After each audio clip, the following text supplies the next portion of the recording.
I've got some good news, I've got some not so good news.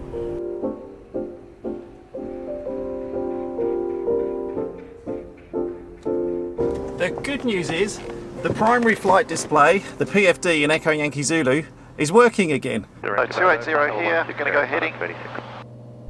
Should turn the aircraft. That's good, that's working well. The not so good news is that I don't actually own that primary flight display. We've borrowed it from someone else.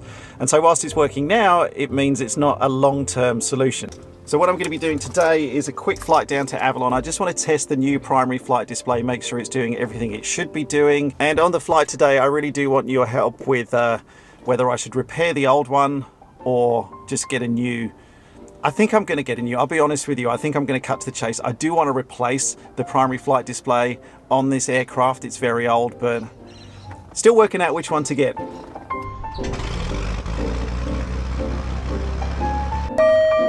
Traffic, 7 o'clock, altitude unavailable. Traffic. Okay, so that's loaded. Traffic. I have to get that to shut up on the ground. Flight controls full and free. Yankee Zulu traffic search is departing to the Traffic, south, clear 1 to take off. o'clock. Clear takeoff with traffic in sight at Yankee Zulu. Everything looks good, airspeed's increasing, coming up on both. Gauge the autopilot there just to make sure that it can climb out for me. I could do this manually right now, but hand fly it, but a big part of this flight is checking that the new PFD and the avionics are talking to each other correctly. BDO is coming in, so we should turn in a second under the autopilot. I've got 2,500, so I'll make my radio call. Approach New Zealand 1123 heavy under 9000, Oscar 1020. Melbourne departures, Echo Yankee Zulu now levelling off 3,000. Echo Yankee Zulu, Melbourne departure identified. Echo Yankee Zulu. I'm just slowing us down now to give myself a lot of time to get ready for the approach. Well, I pulled up my checklists, which means I don't know, I think it's trying to sync either with the Garmin devices maybe, or trying to sync online. That's a little bit annoying, because I had my own instrument approach checklist that I wanted to test. Yankee Zulu, turn right heading 280, vectors for the ILS. Right, 280, Echo Yankee Zulu. So 280 here, you're going to go heading. Should turn the aircraft. Excellent. That's good. That's working well. Okay, so heading bug is syncing correctly with the HSI. I'm going to vectors here, and I'm going to set the course for Avalon, which is 176.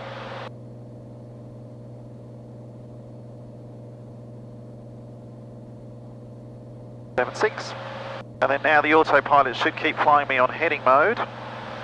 And when I get ready to intercept the ILS, I'll go back to nav mode, and it should fly me down on the autopilot. It should. Climbing flight level 160, thank you, flight 286. Briefing the approach. My charts have come back. Well, my checklists, I should say. My checklists have come back. So we go in and out a couple of clouds. Outside air temperature is 8 degrees today, so we shouldn't be struggling with any icing. Pre-landing checks. Flight 286, contact center 134. Undercarriage down a lot. Mixture will go full rich. 13432. Fuel pump stays on. Which is, I'm going to put up pitot helium because we're going in and out of the cloud there. So as I bring this power down, just under 40%, just to slow us down, you can see our speed starting to slow down. Turn left heading 010. 010, turn left. Echo Yankee Zulu, position 2 miles left of the localizer. Turn left heading 210 to make pole intercepts. And you clear to leave ready for controlled airspace via the runway 18 ILS. Report established. Left turn 210 and clear to leave controlled airspace on the 18 ILS, Echo Yankee Zulu. That's interesting, getting a nav invalid here. So I'm not getting a glide slope. You can tell I'm out of practice. 270, vectors for ILS. Hang on one second, let me do these radio calls and then sort myself out. Avalon CTAB, Echo Yankee Zulu is 4 miles to the north on descent through 1000. Be a missed approach for the ILS runway 18, and then we're climbing to 3000, tracking to Moorabbin, Avalon traffic. 500. That's better. So I did cock that up, and not on purpose.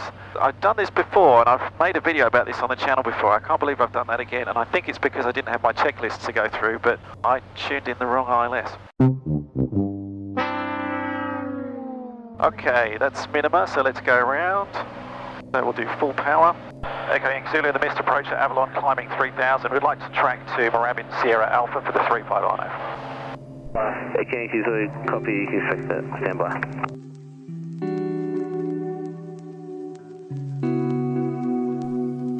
Echo Yankee Zulu, clear left turn, track direct to Moorabbin Sierra Alpha 3000.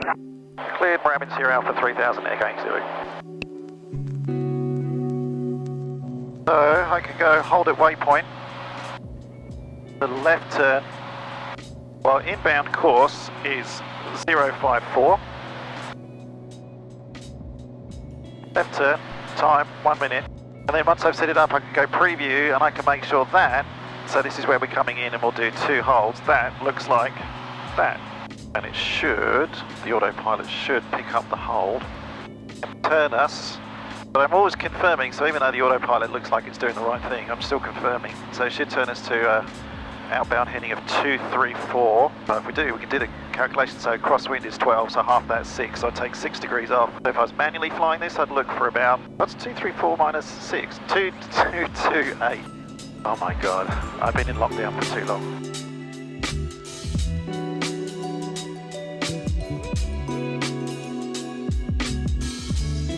Whilst we're going around this hold as well, like I said at the start of the video, I do need your help with your thoughts on which direction I should go. I'm pretty sure I'm not going to be repairing the Avidyne PFD because to send it back to the US to get it done, it takes a long time. It's going to cost a lot of money. And at the end of the day, I'm going to end up with a screen which is, 20 years old. So my options are, and a lot of you have been helping me with this online with the Instagram post I put up and the last video that I showed on the subject. It's basically a toss-up between the Avidyne Vantage or moving away from Avidyne and putting in new Garmin units, most likely the TXIs, the touchscreen units, which would then complement the GTN 650s that I've got down here as well. So I'm looking into those options. I would love to hear from you if you've got experience with either of those. I know they're pretty new systems, so not many people would necessarily have hands-on experience, but if you've looked at them in an air show, if you've researched them for yourself, I'd love to know your thoughts in the comments.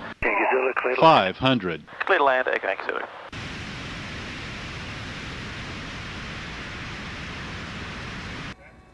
What's that?